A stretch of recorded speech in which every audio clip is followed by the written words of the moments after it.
ನಮಸ್ಕಾರ ವೀಕ್ಷಕರೇ, ಡೆಮೋಕ್ರಸಿ ನ್ಯೂಸ್ಗೆ ಸ್ವಾಗತ. ಕ್ರೋಧಿ ನಾಮ ಸಂವತ್ಸರದ ದಕ್ಷಿಣಾಯನ ಗ್ರೀಷ್ಮ ವರ್ಷ ಋತು ಆಷಾಢ ಮಾಸ ಬಹುಳ ದ್ವಾದಶಿಯಿಂದ ಶ್ರಾವಣ ಬಹುಳ ತ್ರಯೋದಶಿಯವರೆಗೆ. ಈ ಮಾಸದ ವಿಶೇಷತೆಗಳು: ಆಗಸ್ಟ್ 5ರಂದು ಶ್ರಾವಣ ಮಾಸ ಆರಂಭ, 9ರಂದು ನಾಗರ ಪಂಚಮಿ, 15ರಂದು ಸ್ವಾತಂತ್ರ್ಯ ದಿನಾಚರಣೆ, 16ರಂದು ವರಮಹಾಲಕ್ಷ್ಮಿ ಹಬ್ಬ, 17ರಂದು ಸೂರ್ಯ ಸಿಂಹರಾಶಿಗೆ ಪ್ರವೇಶ, 22ರಂದು ಕಟಕಕ್ಕೆ ವಕ್ರಬುಧ, 26ರಂದು ಕನ್ಯಾ ರಾಶಿಗೆ ಶುಕ್ರನ ಪ್ರವೇಶ, 26ರಂದು ಮಿಥುನ ರಾಶಿಗೆ ಕುಜನ ಪ್ರವೇಶ ಹಾಗೂ 26ರಂದು ಗೋಕುಲಾಷ್ಟಮಿ ಅಥವಾ ಶ್ರೀಕೃಷ್ಣ ಜಯಂತಿ. 3ನೇಯದಾಗಿ ಮಿಥುನ ರಾಶಿ.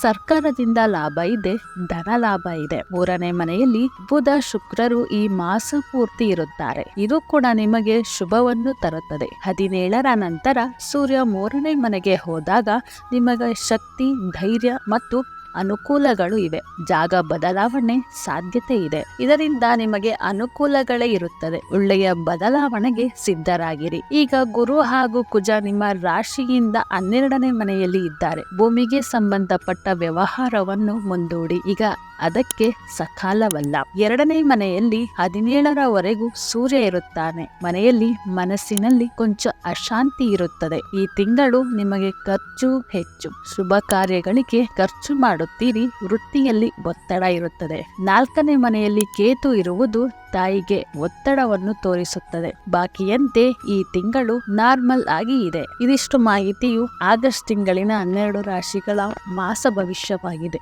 ಮತ್ತಷ್ಟು ಮಾಹಿತಿಗಾಗಿ ಡೆಮೋಕ್ರಸಿ ನ್ಯೂಸ್ಗೆ ಲೈಕ್ ಮಾಡಿ, ಶೇರ್ ಮಾಡಿ, ಸಬ್ಸ್ಕ್ರೈಬ್ ಮಾಡಿ ಮತ್ತು ಪಕ್ಕದಲ್ಲಿರುವ ಬೆಲ್ ಬಟನ್ ಅನ್ನು ತಪ್ಪದೇ ಕ್ಲಿಕ್ ಮಾಡಿ. ಧನ್ಯವಾದಗಳು.